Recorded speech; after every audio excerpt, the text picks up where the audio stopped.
Então, desde logo, passo a palavra. A gente tem algumas pessoas nos acompanhando online. Passo a palavra a vocês para falar um pouco como vocês têm lidado com esse problema da informalidade, da precariedade, como os movimentos dos quais vocês fazem parte, como vocês têm enfrentado essa questão e trabalhado para reverter esse quadro. Enfim, por favor, a palavra é sua. A princípio, estamos com folga, mas a princípio a fala é de 20 minutos, cada um, e temos tempo, hoje estamos tranquilos. Boa tarde a todos e todas e todes, quem está aqui da mesa, os que estão nos assistindo. Eu me chamo Gilvânia Gonçalves, sou coordenadora estadual do MTST e coordenadora estadual e nacional do Trabalhadores Sem Direitos. Eu sou ambulante, tá? Vou falar um pouco aqui da minha vivência como ambulante. Eu entrei para a informalidade em 2019, com a reforma trabalhista, né? E no momento que eu entrei para a informalidade, eu me organizei para montar um carrinho de tapioca, né? Eu recebi a minha rescisão lá e falei, vou trabalhar na informalidade. Não tinha como... o pessoal que tem... Tapioca. Tapioca é de origem nordestina, né? Parece uma panqueca, né? Tem gente que acha que é panqueca, mas é uma massa, uma farinha pronta da mandioca, né? E aí a gente vai e faz o recheio. Tem vários recheios, né? A minha tapioca, por exemplo, tem 8 recheios doce, 8 recheios salgados. Aí eu coloco queijo, frango, calabresa. Aí o cliente pede e a gente vai fazendo, gente. Quem não conhece tapioca tem que ir lá no metrô Carrão para comer a minha tapioca, que é a melhor de São Paulo, hein? Tem de coco com leite condensado, Nutella com morango, doce de leite com paçoca, tem diversos, tem Romeu e Julieta, enfim, vários sabores. E então eu me organizei para montar um ponto, né, para me trabalhar. Eu não sabia como funcionava trabalhar na rua. Eu sempre trabalhei como vendedora e eu via na 25 de março as perseguições, né, com os ambulantes, do jeito que eles eram perseguidos. Mas até eu viver aquilo, né, é bem diferente. Uma coisa você vê, uma coisa você sentir na pele. Me organizei, montei meu carrinho de tapioca e eu vi as dificuldades, a gente na rua, como informal, como ambulante, a perseguição e a invisibilidade, né? Teve um período que eu me machuquei e eu fiquei sem trabalhar e eu não levava o sustento para casa, porque o trabalho informal é isso, a gente não tem segurança nenhuma, né? A gente trabalha para levar o pão para casa todos os dias. Então, eu senti essa dificuldade na pele. E aí, conversando, como eu venho do movimento de moradia do MTST, o qual a gente se organiza, vai para a rua, a gente organiza pessoas para lutar por direitos, aí a gente começou a conversar, né? E vendo nas ocupações quanta gente estava na informalidade, né? Aí veio a pandemia e pós-pandemia isso só piorou. A gente vê que pelo o IBGE, que é 44% da população está na informalidade. Então, a gente conversando com alguns companheiros de luta, a gente viu a necessidade diaristas, né, manicures, Uber, camelô, cabeleireiras. Então, a gente conversando com essa galera, poxa, a gente precisa se organizar quanto informal para ver o que a gente pode criar, né? E aí a gente foi pensando desde 2019 e o movimento Trabalhadores Sem Direito nasceu 4 de maio de 2021. Ele é muito novo. 2022, desculpa, gente. Nasceu, assim, grande, né? Que foi um movimento que já nasceu em nível nacional, em 4 estados. São Paulo, tinha representante de São Paulo, do Rio, do Pernambuco e de Minas Gerais. Então, a gente já nasceu grande com o apoio de outros movimentos, como o MUCA, que é o movimento do Rio de Janeiro, que é o movimento unido dos camelô, lá no Rio, que tem a Maria, que é aquela mulher que vai para a rua mesmo, enfrenta a polícia, enfrenta os guardas. Então, ela veio e somar com a gente nessa luta também.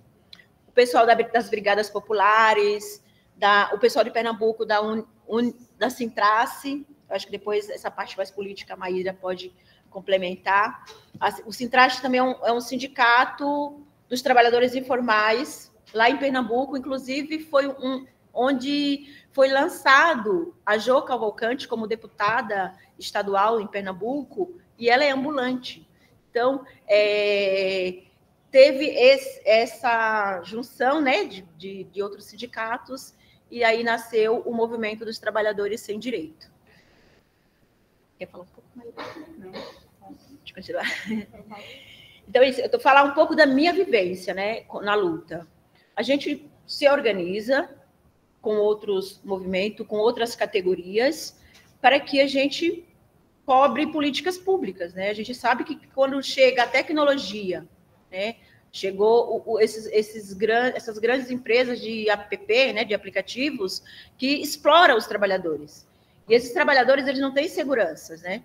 Então, a gente se juntou com essa força, com essa massa do povo, do trabalhador, para a gente formar esse movimento e aí cobrar políticas públicas aí, nosso querido presidente Lula, que foi eleito com muita luta, né, com muita resistência. E passo um pouco para a Maíra complementar.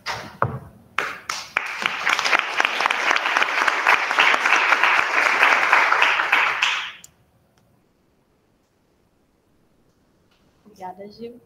Eu acho que está desligado. Assim. Obrigada, Gil. Eu não estava preparada para falar, na verdade. Eu vim só dar uma força, na verdade, participar, tirar fotos da Gil aqui. Mas acho que é importante contar dos Sem Direitos. Bom, eu sou a Maíra Vanucchi, eu sou militante do MTST, sou também militante da luta dos trabalhadores da economia informal há muitos anos. E a gente teve uma experiência de 10 anos de formar uma organização nacional de ambulantes no Brasil, desde a Copa do Mundo. E todo esse acúmulo, essa experiência que a gente teve, culminou nessa criação do Movimento Sem Direitos a partir do MTST, essa leitura que a Gil fez. Mas acho importante contar que isso é uma leitura de que, hoje em dia, o mundo do trabalho é composto muito por pessoas que são trabalhadoras, mas que não têm emprego. Tem trabalho, o trabalho não falta, o trabalho é muito, mas não tem emprego. De maneira que quem é trabalhador da economia informal é muito responsável por girar a roda da economia dos países, mas não tem direitos assegurados. E não ter direitos assegurados quer dizer que não tem ninguém que zele pela dignidade humana dessas pessoas, desse enorme contingente de pessoas. Então, teve uma inspiração muito forte dos companheiros da Argentina, que formaram a UTEP, a União dos Trabalhadores da Economia Popular, entendendo que a gente tem muita potência juntar os diferentes setores, os ambulantes, as domésticas, diaristas, os trabalhadores de aplicativo, os manicures, trabalhadores em domicílio, né, costureiras que cozinham para fora, e os catadores também de materiais recicláveis, que é uma força organizada também no mundo inteiro, muito no Brasil. Tem o Movimento Nacional dos Catadores e Recicladores do MNCR. E aí, fazer a luta por direitos trabalhistas para quem é trabalhador. Não é apenas uma luta por direitos sociais, mas da mesma maneira que foi um dia lá atrás, com muita luta, formado o direito trabalhista para assegurar a dignidade humana de quem trabalha no mundo, a gente precisa ter uma grande revisão do que é o direito trabalhista para que ele chegue em quem é trabalhador.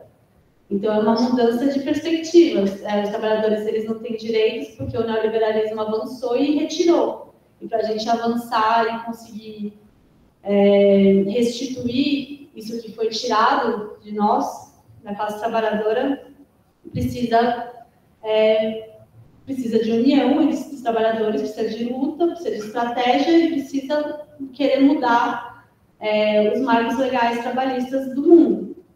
E a gente também tem consciência que existe também uma luta setorial, que a gente fala. Então, os trabalhadores de aplicativo têm as suas demandas, as suas reivindicações sobre, por exemplo, provar o vínculo com a empresa que lucra à custa do trabalho deles, responsabilizá-las.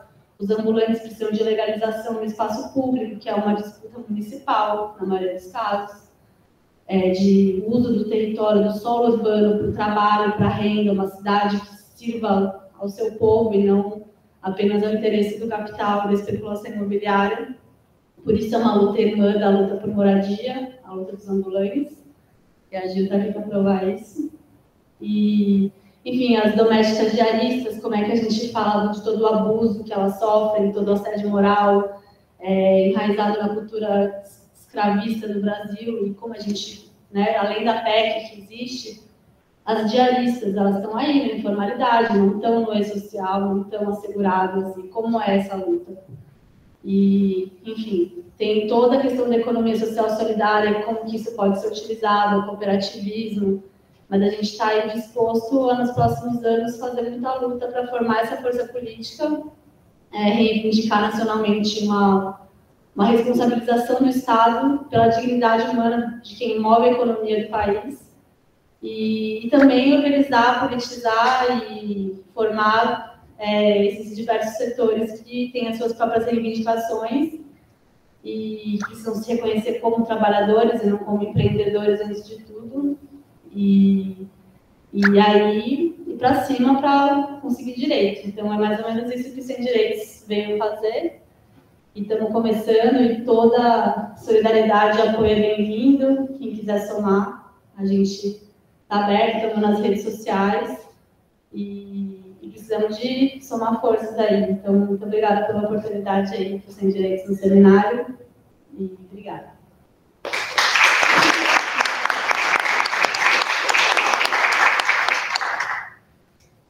Bom, agradeço muito a fala de vocês. Estão ouvindo aí? Tá ligado? Sim. Primeiro, muito meritório esse trabalho de vocês, enfim, muito importante, né, fundamental. E fico imaginando como é difícil, né? Se já é difícil mobilizar categorias mais homogêneas, mais organizadas, que se encontram nos mesmos espaços. Imagina o desafio que é lidar com esse tipo de movimento, onde cada um, na verdade, trabalha em atividades muito dispersas, como você mencionou algumas, né, muito diferentes. E que, enfim, eu gostaria até, antes de passar a palavra, e a gente tem também o pessoal que nos acompanha pelo chat, mas eu gostaria de saber, assim, uma questão operacional, como é que vocês fazem para mobilizar, para unificar a pauta, se é que é possível ter uma pauta unificada, quer dizer, como é que articula e amarra os interesses, né, desse mundo tão diversificado com os quais vocês trabalham. Trabalhadores de aplicativo, por exemplo, que pode ser um dos segmentos, mas existem N tipos de trabalhadores de aplicativo, né? Só nesse segmento já seria muito difícil. Como é que vocês lidam com esse desafio? Olha, a gente já tem um grupo formado, né, com diversas categorias, e a gente se reúne para conversar, e eles trazem as diversidades, né, o que eles passam quanto motorista de aplicativo. Por exemplo, um motorista de aplicativo, ele trabalha 12, 14 horas por dia, mas ele não tem um local para comer, por exemplo, né? Assim como o entregador, que às vezes está com a comida nas costas, entregando, e eles não têm um local para comer, e às vezes mesmo nem o dinheiro para comer, porque eles ganham tão pouco, eles são tão explorados, né? Então, a gente dialoga com esse pessoal, formamos grupos, vamos conversando mesmo com as pessoas e juntando, né, as categorias, um coordenador de cada categoria, para que a gente converse e chegue num ponto comum, todo mundo junto, que é lutar por direitos, né? A gente também vê que eles não têm um local para ir no banheiro, sabe? Isso é uma das questões que eles mais trazem para a gente, É isso. E o tanto de taxa, né, que essas grandes empresas cobram deles. Então, todos os gastos do motorista, do cara da moto, eles que arcam. E as empresas só lucram. Então, assim como as outras categorias, os motoristas de aplicativo e os motocas, eles passam por essas dificuldades diárias. Então, não foi tão difícil, né, sentar para conversar, porque dentro do nosso próprio campo, da nossa base, do movimento MTST, tem muita gente que vive isso, né? Que são motoristas, que são os motoboys. Acho que a Maíra que queria completar. Obrigada.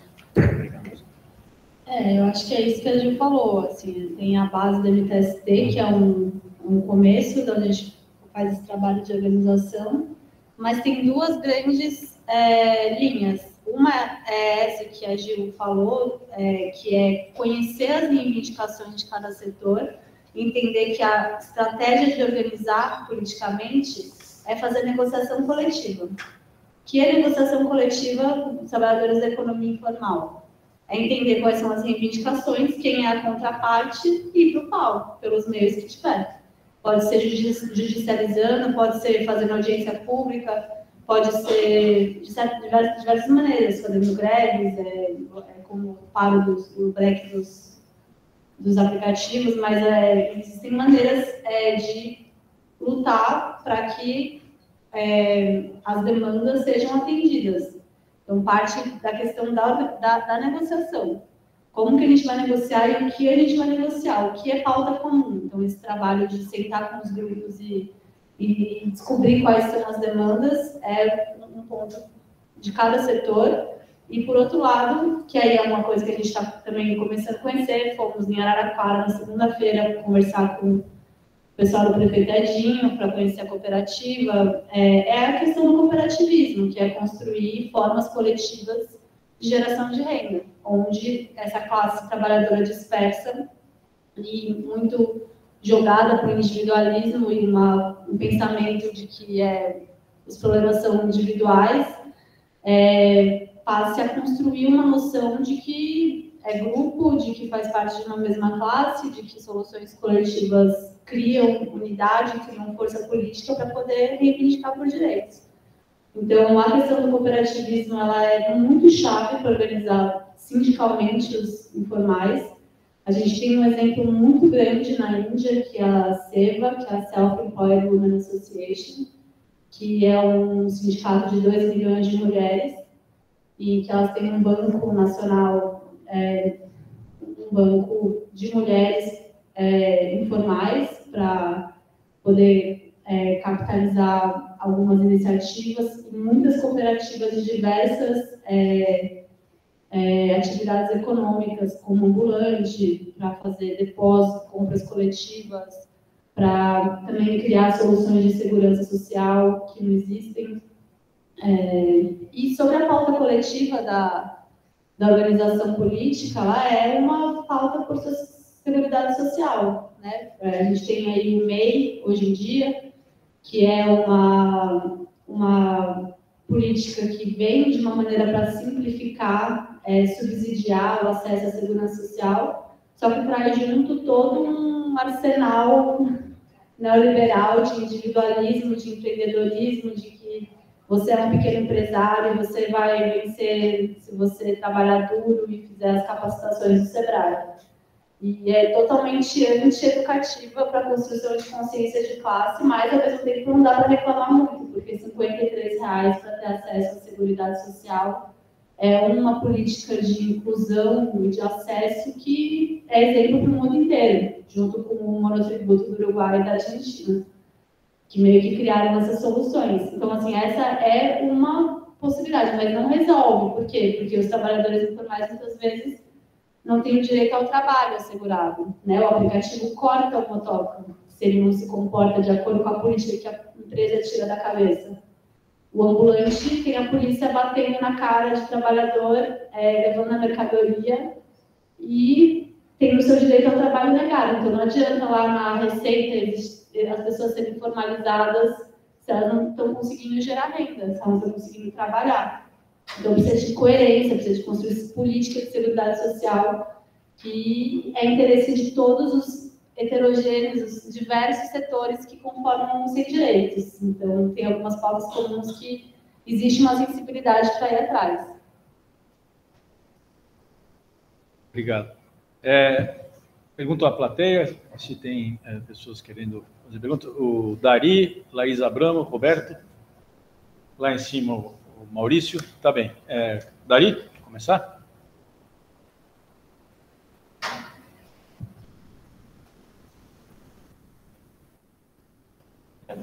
Não precisa. Tem que abaixar. A verdade é que a gente pode ficar aqui atrás de vocês aqui e falar. Será que eu acho que é melhor aqui? Mas para mim não é bom ser igual, porque interfere mais longe que está vindo fora aqui. Tá? Primeiro, parabéns pelo trabalho, que tentável quando você tem movimento, trabalhadores lutando por direitos. Acho que essa é uma coisa super importante para todos nós, imaginando uma sociedade que todas as pessoas estejam minimamente protegidas com direitos e tenham uma vida de trabalho digna, decente. Acho que isso é uma questão fundamental. Parabéns, então, pelo trabalho de vocês, pela experiência, pela disponibilidade de conversar conosco. A parte, vocês começaram a responder a minha questão, mas eu quero colocar algumas questões que gostaria que vocês comentassem, tá? Tudo bem, mas primeira questão que eu queria colocar,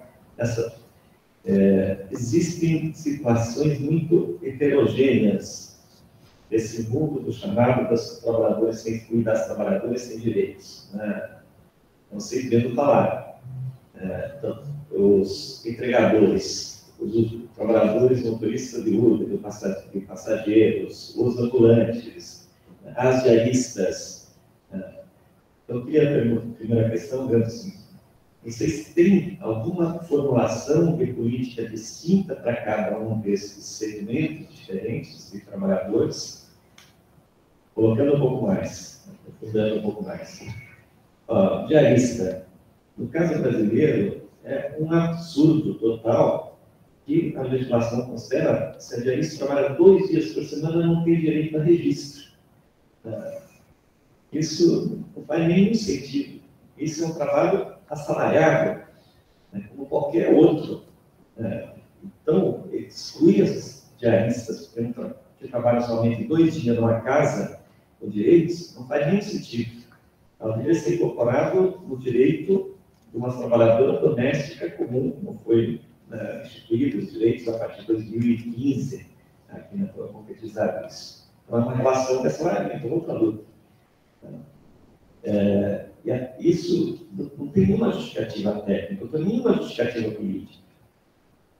Tem, pelo contrário, um certo desestímulo ao registro, porque se a pessoa não tem um registro igual correspondente ao salário mínimo, isso não conta para a previdência social como tempo de contribuição. Tá? Então, é uma situação, vamos chamar de um tipo de situação. Depois quero fazer um exercício reverso disso. Outra coisa são os trabalhadores das plataformas digitais, que também tem outro tipo de reverso. Então, quando vocês estão falando outras coisas, para todas as situações, quando vocês estão falando de direitos, então essa é a pergunta, vocês estão falando assim, situação heterogênea. Agora vocês falam da seguridade social. Mas eu queria ver do ponto de vista de direitos trabalhistas mínimos, por exemplo.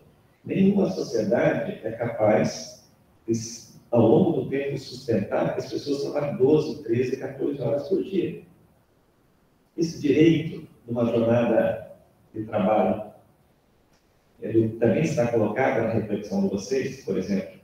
O direito, o que constitui o direito de férias para os ambulantes? Se criar um fundo público que você possa dizer, as pessoas têm direito a férias.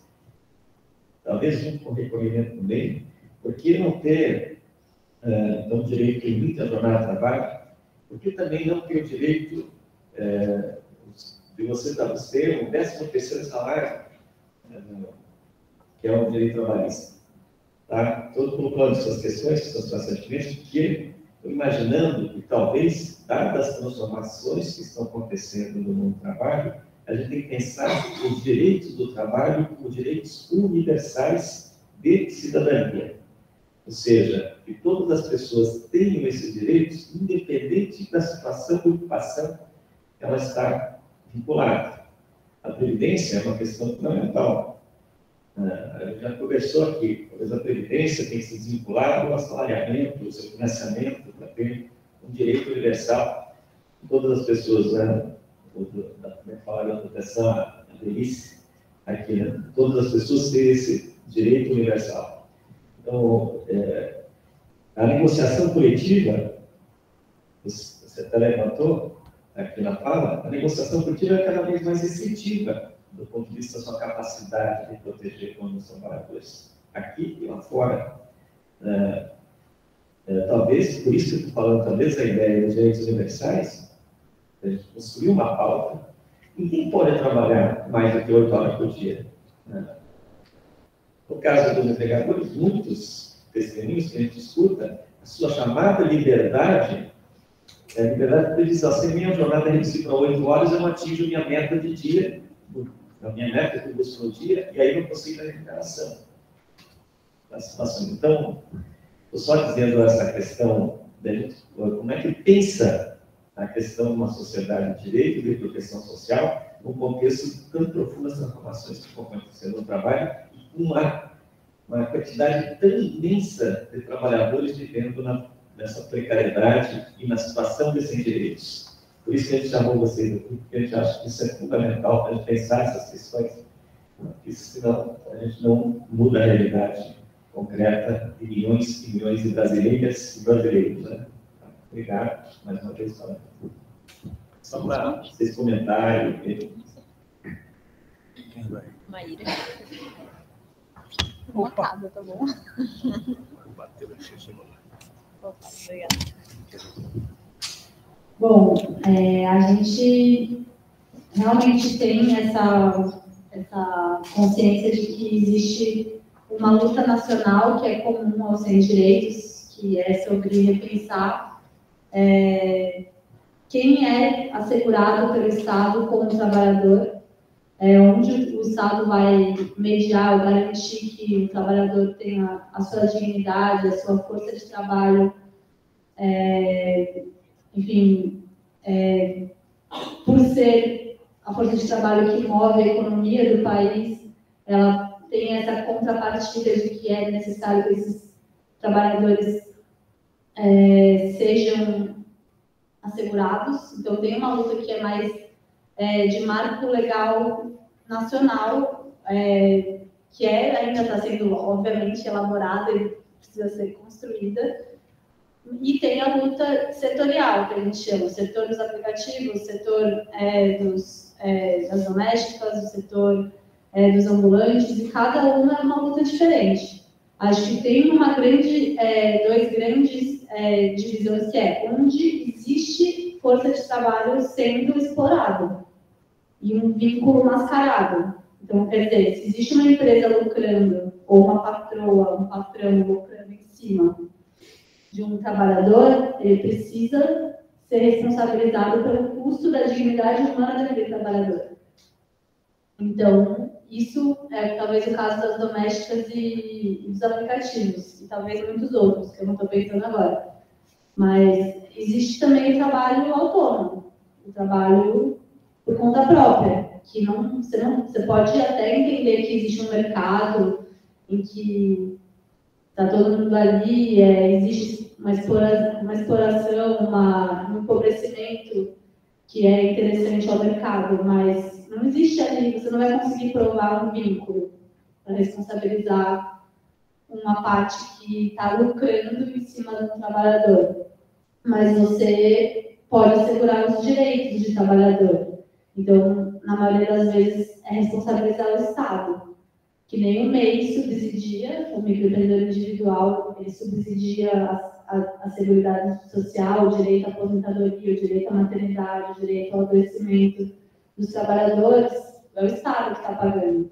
Não é justo que o Estado pague pela Seguridade Social de um motorista de aplicativo tem uma empresa multinacional lucrando em cima dele. Então, quem tem que ser responsabilizado é o Estado e a empresa.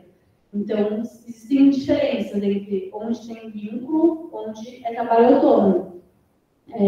Isso a gente tem um pouco essa clareza, mas talvez não seja interessante como política fazer essas distinções, mas talvez também não seja para ver que é um processo de elaboração coletiva mesmo, sobre qual é a luta, qual é a reivindicação. Não é simples, isso vai ser construído na caminhada.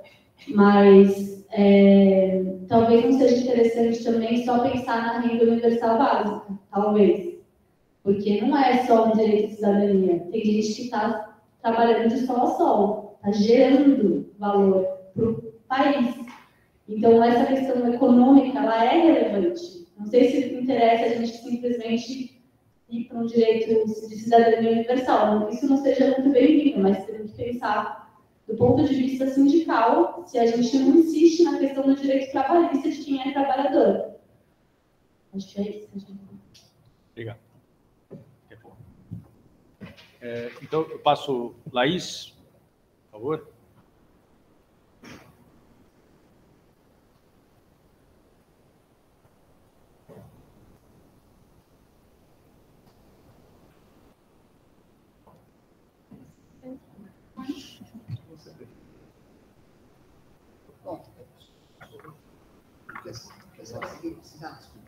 Vocês me ouvem?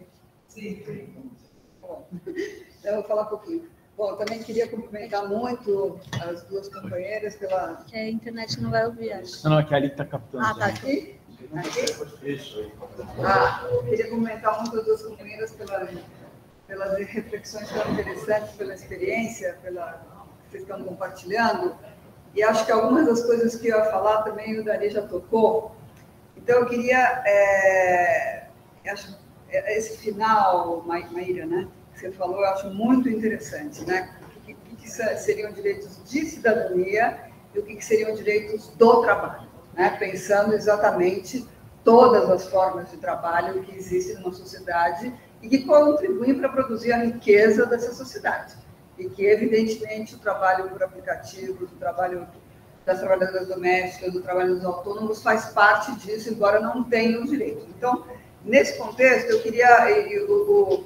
O Dari arrolou uma série de direitos, eu pensei em algumas que você tocou, que é o tema da licença maternidade, né? Porque uma parte muito importante desses trabalhadores são trabalhadoras, né? E a gente sabe que o direito à proteção à maternidade é alguma coisa muito chave na vida das pessoas, das mulheres trabalhadoras.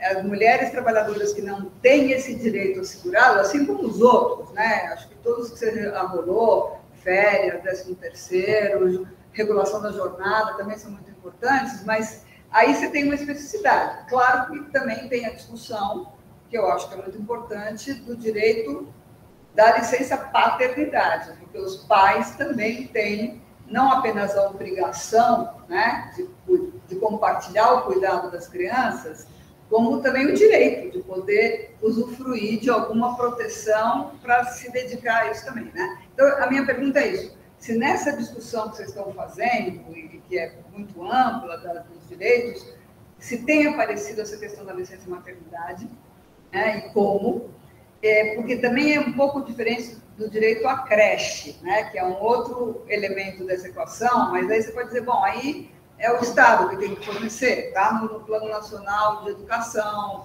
a obrigatoriedade do ensino, da escolarização a partir dos 3 anos de idade, né? Mas, então, a minha pergunta específica é sobre a questão da proteção à maternidade, pelo menos a licença maternidade, que no Brasil é de 4 meses, né? 120 dias, como é que isso aparece nessa discussão dos direitos que estão sendo reivindicados? E a segunda pergunta é em relação ao... você disse que a organização de vocês é muito nova, mas a de vocês tem quase 10 anos de funcionamento, né? Então, se dá para dizer, vocês apontaram alguns caminhos, a organização, a discussão, a questão do MEI e a questão do cooperativismo. Mas nessa trajetória, que tipo de conquistas? Né? Se houve algum tipo de conquista, porque uma coisa é o seguinte, um avanço, você organiza uma cooperativa, você promove o associativismo. Outro avanço, você consegue se regularizar como MEI e consegue manter a contribuição, porque também tem isso, o MEI você tem que manter a contribuição. E, às vezes, nem essa contribuição você consegue manter, né? Mas, além dessas duas linhas que vocês apontaram, você teve algum outro tipo de conquista que vocês tiveram nesse processo? Ou o que vocês estão priorizando? Essas são as minhas perguntas. Obrigada. Obrigado, Laís. Referente à maternidade, uma boa pergunta, que a gente não tinha pensado nisso. A gente tem uma companheira no Rio de Janeiro, que é uma organizadora lá do MUCA, que também está somando com a gente no Sem Direitos, que, inclusive, esse movimento foi formado porque ela, com 15 dias que tinha ganhado o neném, foi para as ruas e lá a Guarda Metropolitana bateu nela, ela saiu machucada. Então, a partir daí, ela se organizou com alguns companheiros lá, ambulantes, no Rio de Janeiro, e formou esse movimento, o MUCA, o Movimento Unido dos Trabalhadores Camelôs. Nós não tínhamos discutido essa pauta, né, da maternidade ainda. É uma boa, vamos colocar aqui. Porque a maioria dos ambulantes camelôs, a maioria é mulher, né? A gente está na rua, a gente vê que a maior classe informal é mulher. Então, é uma pauta que a gente vai começar a discutir. E a outra pergunta foi sobre... Conquistas. As conquistas. Como a gente lançou em maio, fomos nos preparar para a campanha, né? A gente fez campanha lá, suado mesmo, então a gente não parou para... A gente ainda não se organizou nesse sentido.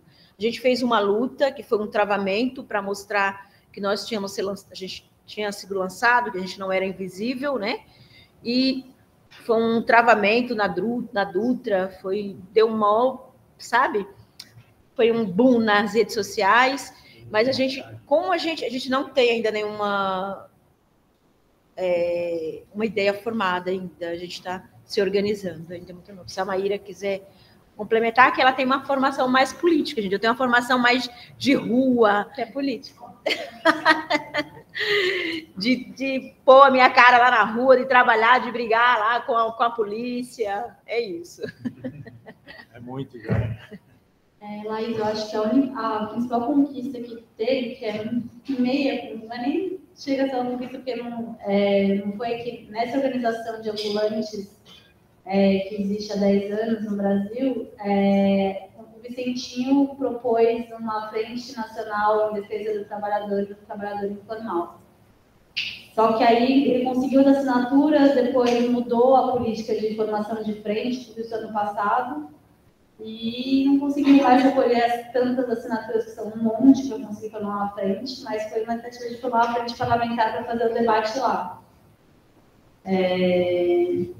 Aqui em São Paulo tem uma lei sendo construída, saída do gabinete do Suplicy Gil Cardoso, também é um processo de anos, com o Fórum dos Ambulantes, que o Gaspar Garcia e a CMP ajudam a organizar. E a tentar fazer um marco legal municipal em São Paulo, mas não é simples também. Está muito tempo sendo formulado, agora vai ter mudança de mandato, então não sei como é que vai ser, mas uma das coisas que está meio que saiu verba e o DIES está envolvido é o censo ambulante da cidade de São Paulo. E não vai ser um censo, vai ser um mapeamento que não dá para falar com todo mundo, mas que vai dar para pelo menos...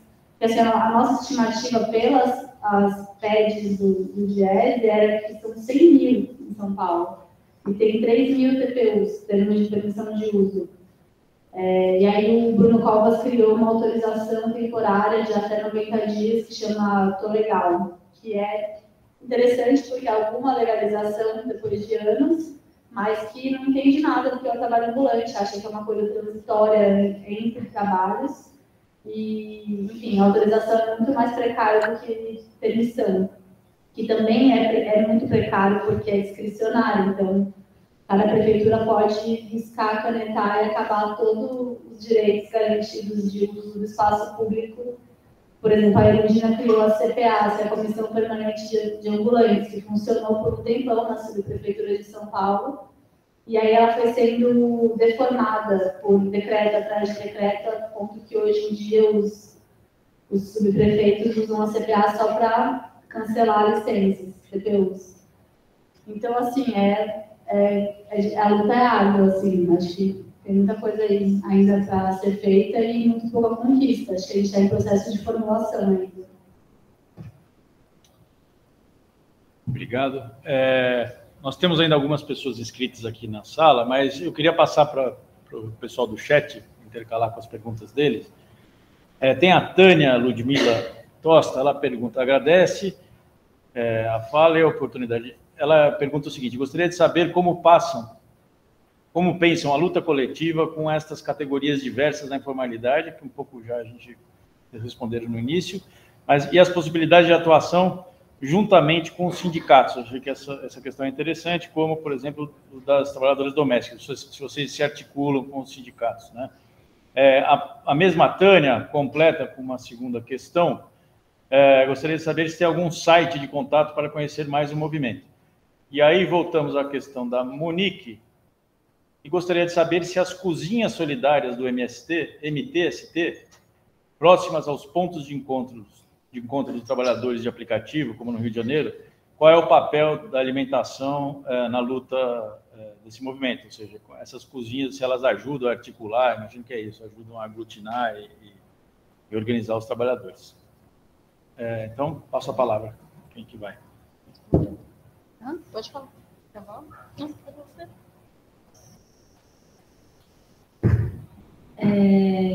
Sobre a articulação com os movimentos existentes que existem, os sindicatos, sim, existe uma articulação sendo feita com o sindicato para a gente fazer essas articulações. No momento da conjuntura, para construir uma plataforma de reivindicações comuns aos diversos setores para o novo governo.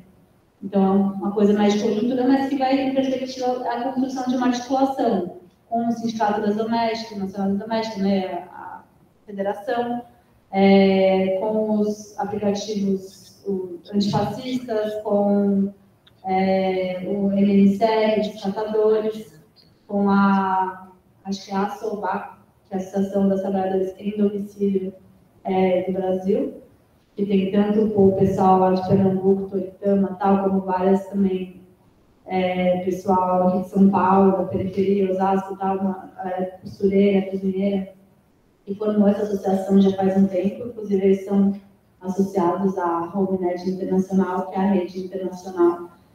Enfim, fazer essas articulações para tentar construir uma plataforma comum para esse novo governo. Então, isso é o que existe de articulação até agora. Está muito inicial ainda. E sobre a cozinha solidária do Rio, quer falar disso? A gente tem uma tática que funcionou, assim, mesmo nessa loucura das eleições, a gente lá no Rio, ou Sem Direitos no Rio, que o MUCA /MTST organiza, a gente vinculou, fez uma experiência de vincular a cozinha solidária do centro com os trabalhadores de aplicativo, de bicicleta.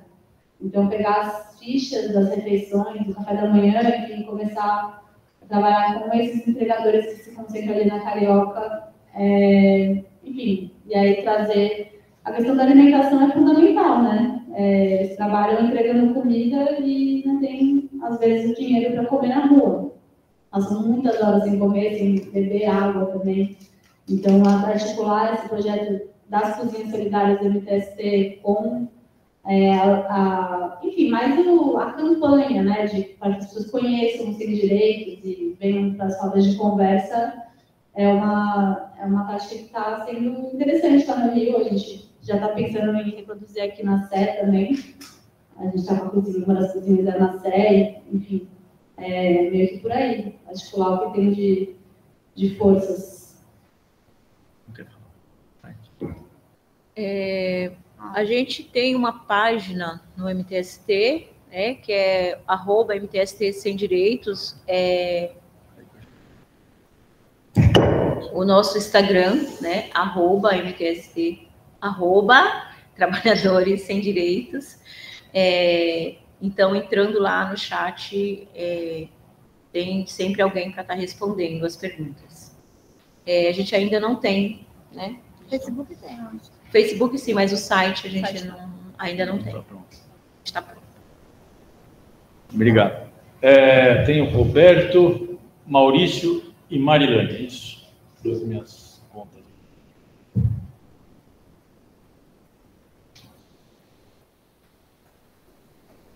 Eu queria esclarecer só aos hispanohablantes, a gente fala de camelô, não sei se vocês sabem se usam camelô. Camelô são os trabalhadores ambulantes. Compreenderam? Olá, obrigado aí pelas exposições e parabéns pelo trabalho que vocês estão fazendo, fantástico. Não é brincadeira, não é fácil, é remar contra a maré o tempo inteiro, né? Ou seja, só a diversidade, né? Se encontra pela frente, então é um desafio imenso. Eu queria fazer 3 perguntas muito objetivas, muito concretas, tá certo? A primeira é para Giovânia. Giovânia. No começo da sua fala, você falou que que começou a sua vida de ambulante por causa da reforma trabalhista. E eu queria que você explicasse, na sua opinião, como é que você relaciona a reforma trabalhista com a sua entrada na condição de ambulante. Tá? Você falar um pouco sobre isso. Segundo, eu queria que vocês pudessem falar um pouco sobre o próprio movimento. Ou seja, primeiro, é um movimento que surgiu no âmbito do MTST, pelo que eu entendi. Surgiu no espaço, no âmbito, dentro do próprio movimento. É um movimento autônomo ou é, digamos, uma ação dentro do MTST? Que é isso, né? Do ponto de vista das lutas, é possível vocês apresentarem e descreverem brevemente uma das lutas mais importantes que vocês acompanharam, que o movimento acompanhou, que o movimento conduziu, né? Ou seja, tem uma situação que foi marcante assim nessa breve trajetória do movimento dos trabalhadores sem direitos, né? Se vocês pudessem narrar aqui para nós. E do ponto de vista da organização do movimento, né? Se vocês pudessem falar um pouquinho também sobre isso. Vocês falaram que já nasceu nacional, está estruturado, tem uma coordenação, tem núcleos, tem associações. O que está na base? São associações, são grupos informais? Como é que é a estrutura organizativa do movimento? Tá certo? E, por último, é uma coisa que vocês já começaram a falar. Você, né? Maíra, né? Maíra já começou a falar quando falou essa coisa da criação dessa base comum de vários movimentos para discutir uma plataforma comum, né, frente a essa situação nova que está criada com a eleição de Lula e tudo mais.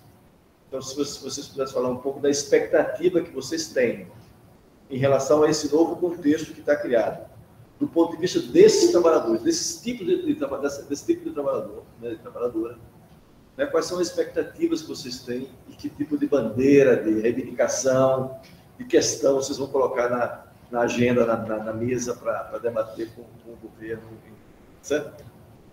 Obrigado, Roberto. Quer começar? Obrigada, Roberto. Quando eu vou falar que eu perdi o emprego em 2019 por conta da reforma trabalhista, porque, na verdade, o subemprego, né, ele só foi legalizado, né? Quando o governo veio a falar que com as reformas a economia do país ia melhorar, só se melhorou para o patrão, porque para nós, muitos de nós perdemos os empregos. Então, teve cortes na empresa por conta dessa reforma e eu fui uma das que estava na lista e fui mandada embora, né? Então, foi por conta disso, por conta dessa reforma, dessa precariedade que já o nosso país, né, desde o golpe, já foi enfrentando. E a Maíra responde as demais. Pode ser? Pode.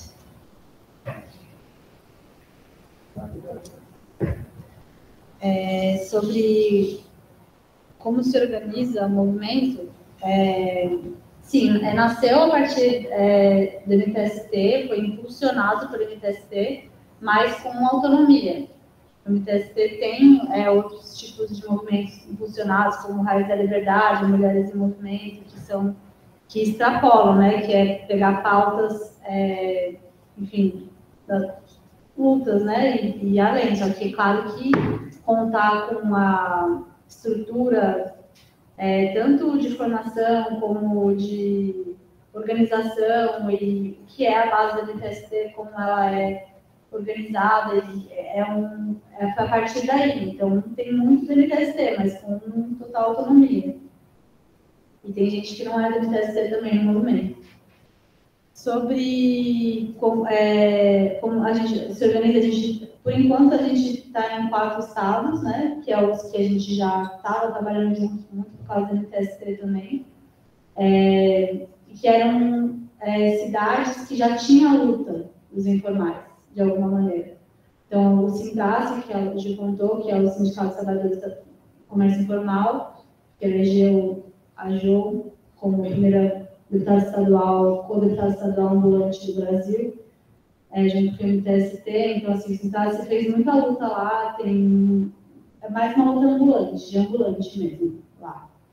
Em Minas, em BH, tem as brigadas populares, vem enfrentando nos últimos anos a questão da informalidade, e também criou algumas coisas lá muito interessantes de articulação de ambulante, um centro de atendimento, vinculou a questão da moradia com a questão dos ambulantes, entendendo que os ambulantes, eles moram nas ocupações dos centros, então tem muita coisa a ver. E também tem a questão das cooperativas de materiais recicláveis lá.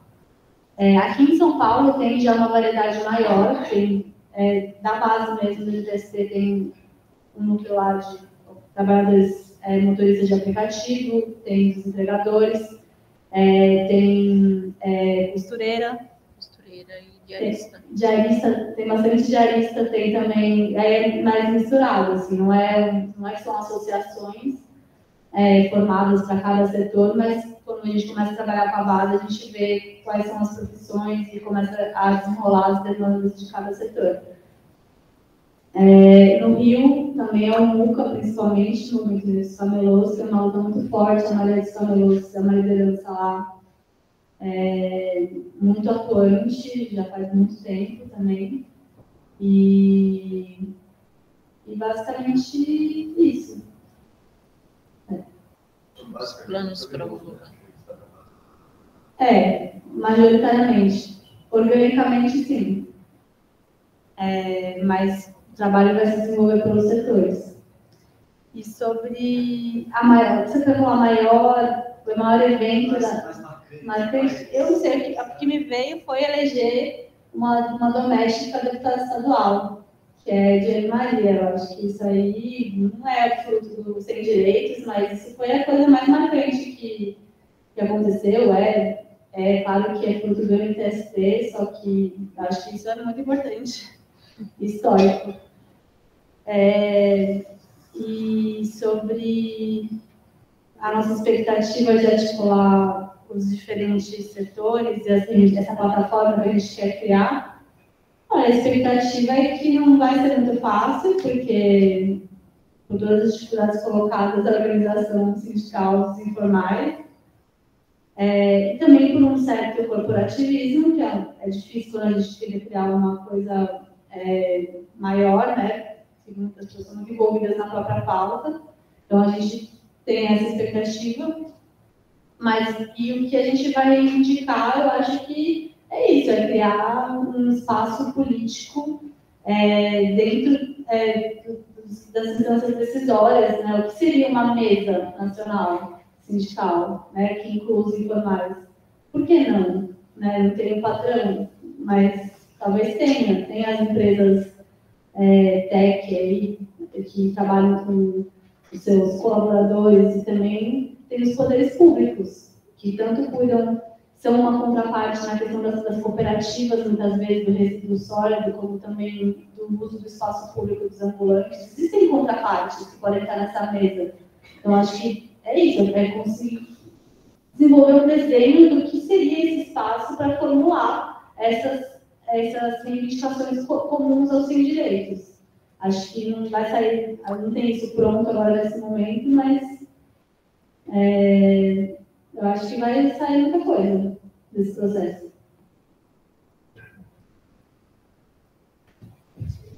Passo então, Maurício.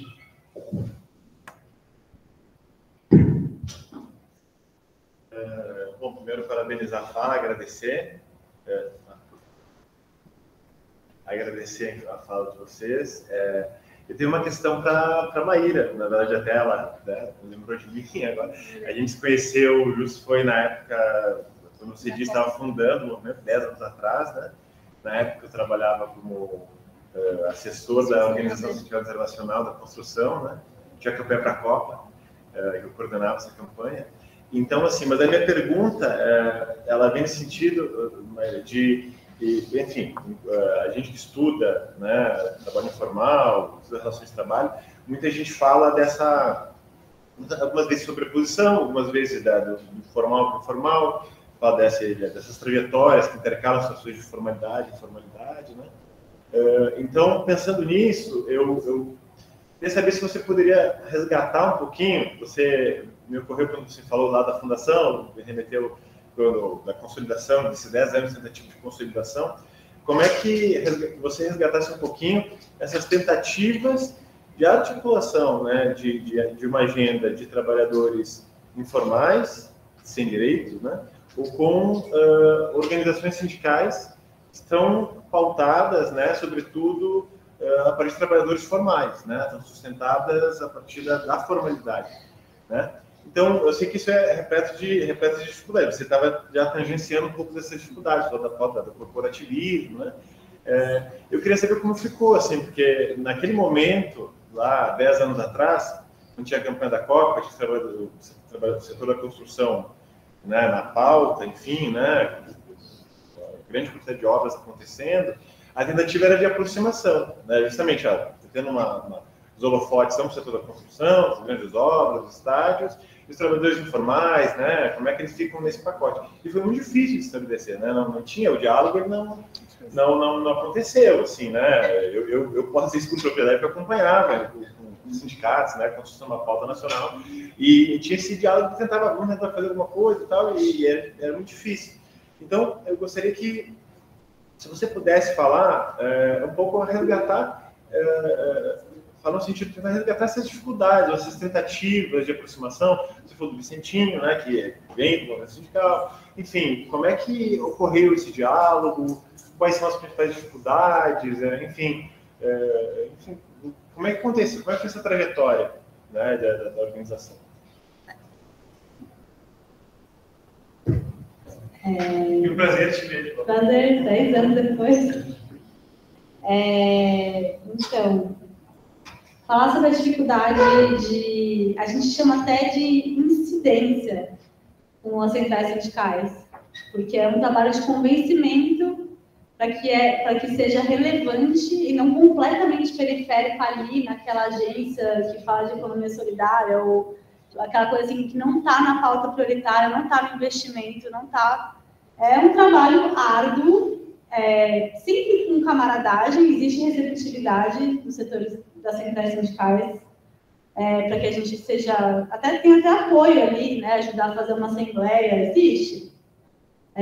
Só que não de maneira prioritária como a taxa de informalidade do país pede.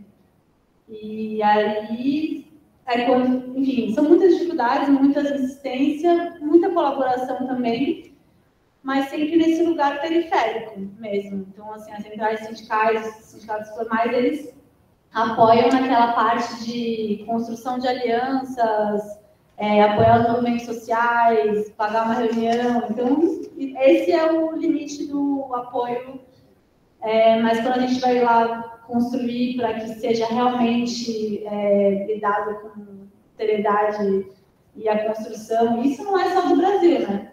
Em vários países, posso falar mais da questão ambulante, que é a pauta que eu trabalho há muito tempo, não só no ambulante, na verdade, mas tem vários países da África que se criou uma central sindical dos informais.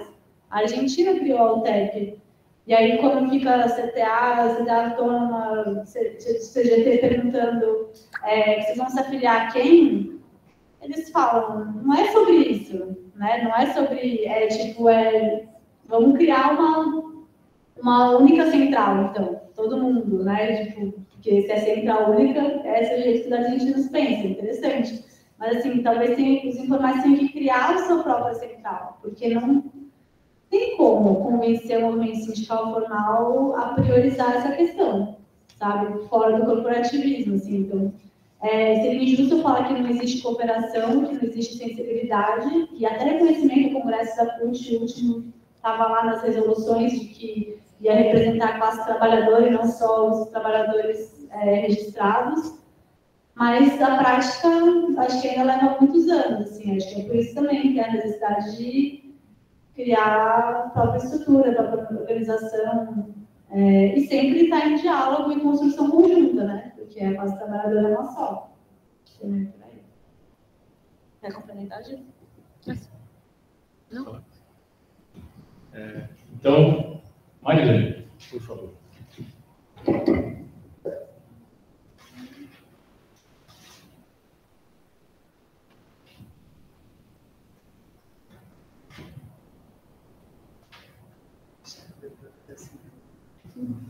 Bom, boa tarde a todos. Obrigada, Joana, obrigada, Maíra, por ter aceito o convite, estar aqui conosco. Inclusive, dia de trabalho, né? A Joana provavelmente, hoje, se não estivesse aqui, estaria trabalhando, né? E, bom, boa parte das questões já foram sendo tratadas. Então, vou fazer algumas perguntas bem objetivas, né? Primeiro, como se dá a construção do movimento no cotidiano, por exemplo, na aproximação com os trabalhadores, sejam ambulantes, sejam as diaristas, sejam os trabalhadores de aplicativos? Quais são as estratégias? Vocês têm desenhado uma estratégia?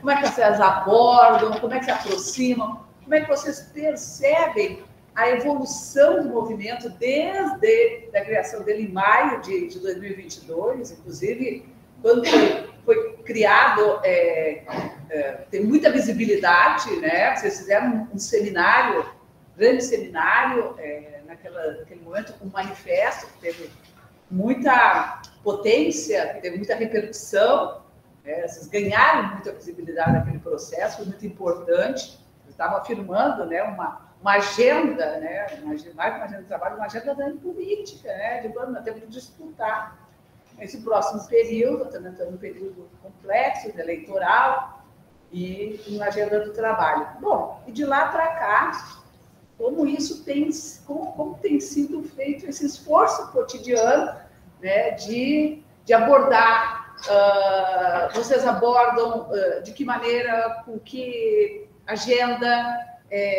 como é a receptividade, como as pessoas percebem e entendem esse movimento, se ele é feito por dentro do próprio MTST. E aí uma outra pergunta também o quanto vamos dizer, essa possibilidade de construção desse movimento, ele só foi possível porque tem uma organização do território, que é a luta, né, pelo direito à propriedade, ao direito à moradia, e, de certa forma, foi isso que também proporcionou a vocês conseguir organizar essa base. Então, tem que vocês falassem um pouco disso, assim, porque isso é um tema que a gente tem tratado muito dentro do movimento sindical. Aí, olhando para o movimento sindical mais organizado e a partir da experiência brasileira, né, de como que é fundamental que o movimento sindical olhe para o território, olhe para os espaços onde as pessoas vivem, onde as pessoas moram, que seja capaz de incorporar as suas agendas de moradia, saúde, educação, etc. Porque é lá que os trabalhadores do Brasil, principalmente o trabalhador informal. Isso está nas resoluções da CUT, da UGT, da nossa, todas, né? Com luta intersindical, todas as agendas, né? Tem que organizar pelo território.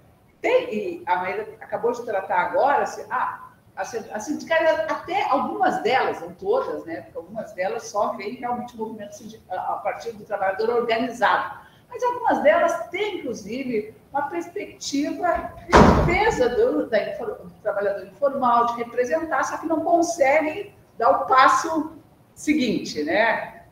Representar, por exemplo, incorporar associação, cooperativas dentro dos seus estatutos, que papel vai ter. Então, assim, como vocês já falaram um pouco disso, mas como na relação com os sindicatos, né? Não só com os centrais sindicais, mas com os sindicatos. Vocês têm aberto algum espaço de por exemplo, com a FENATRAD, né, que é a relação com elas, né? Elas estão incorporadas no movimento. Vocês estão organizados agora, você falou, em 3 ou 4 estados brasileiros, né? Foi Minas, Pernambuco, São Paulo e Rio de Janeiro, né? Quer dizer, tem uma estratégia já de ampliar para outros estados, como está evoluindo essa discussão e como também se dá essa relação com o poder público local, porque várias dessas categorias, elas têm lutas muito concretas que envolvem o município ou o estado, né? Seja com os ambulantes, seja com os catadores. Tem também uma agenda voltada para atuar no âmbito do poder local, do município, do estado, além de uma perspectiva mais de discussão em relação à questão dos direitos de forma mais global. Eu vou responder a formação. Você organizou, acho que você tem. Você passa por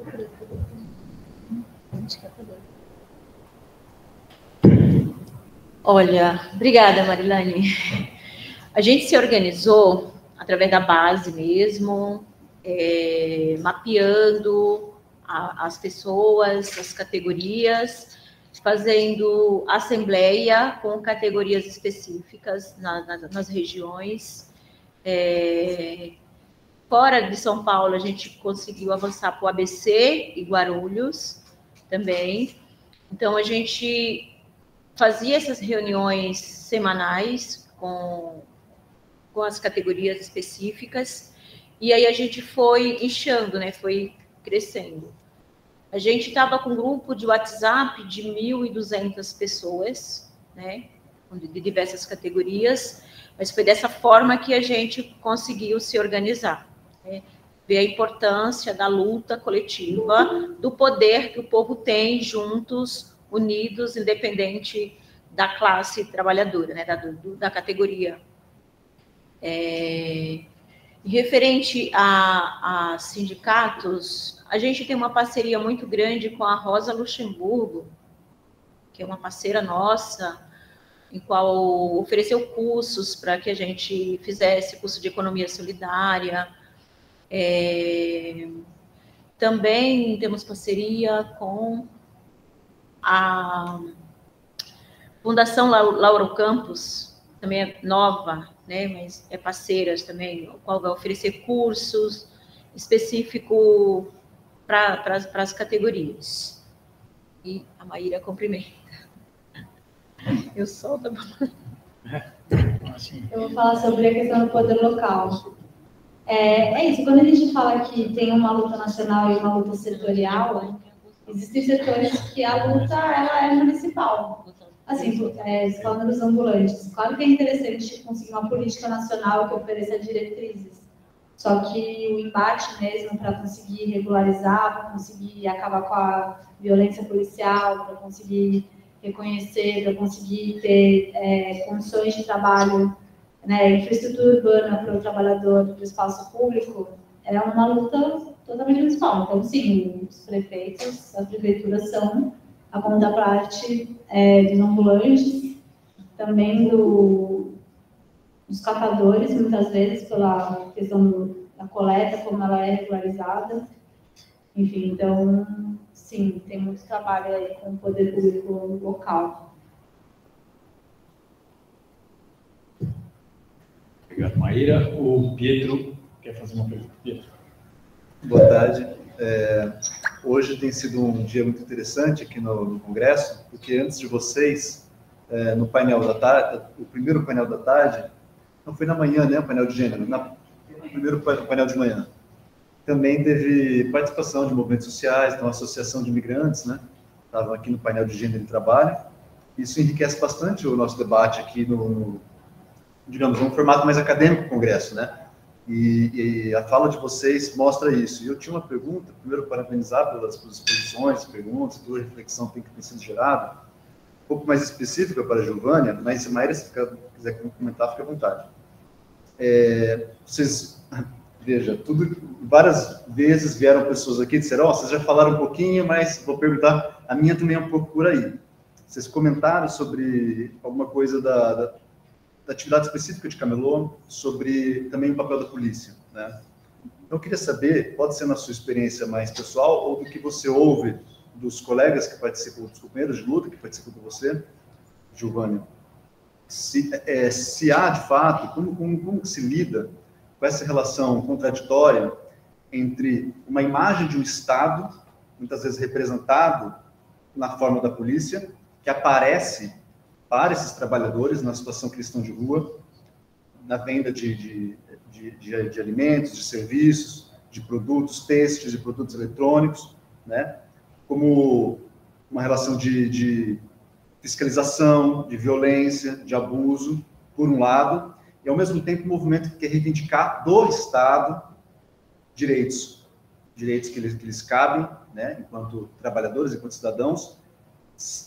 Isso, eu acho que está em diversos territórios, está também nas comunidades, nas favelas, esse tipo de contradição, em outras profissões de trabalhadores informais, mas talvez dos camelôs, especialmente aconteça, se manifeste de uma forma mais aparente, né?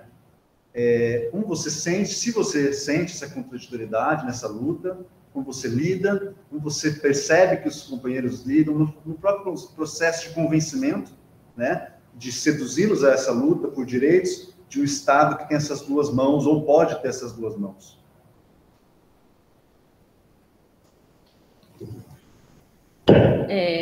O sentimento é de revolta, né, de tristeza. A gente está trabalhando e ser visto como marginal, ser visto como bandido, né? A gente está ali trabalhando. Aconteceu há um pouco menos de 2 meses atrás, o meu amigo do lado, que veio de churrasco, os guardas chegaram junto com a GCM lá, que é a polícia de São Paulo, a GCM, levaram o carrinho do rapaz, tipo assim, e ele estava trabalhando. Então, é uma revolta muito grande, né, de saber que a gente está trabalhando e perder, do jeito que ele perdeu a mercadoria dele, ter que se reinventar, às vezes pegar dinheiro emprestado com a agiota para conseguir comprar um novo carrinho, para conseguir comprar mercadoria para estar ali trabalhando.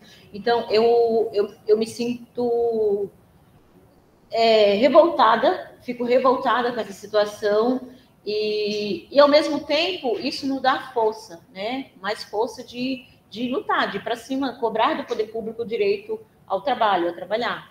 E o que a gente mais, como ambulante, camelô, o que mais a gente reivindica é ter o direito de trabalhar, ter uma licença, o qual a gente trabalha e pague por ela. A gente não quer ocupar e não pagar, a gente quer entrar, trabalhar e ter o direito de trabalho, sabe? Chegar lá, trabalhar dignamente, ser respeitado como trabalhador, né? Porque nós vivemos um desrespeito muito grande. Nós estamos na rua, eu falo do ambulante do camelô, mas tem um ambulante também que trabalha, entra no metrô para vender a mercadoria, que ele é ambulante mesmo, ele está aqui hoje, amanhã ele está no outro vagão, enfim. Então, mas a gente é tratado como vagabundo, é uma descriminalização muito grande e revoltante.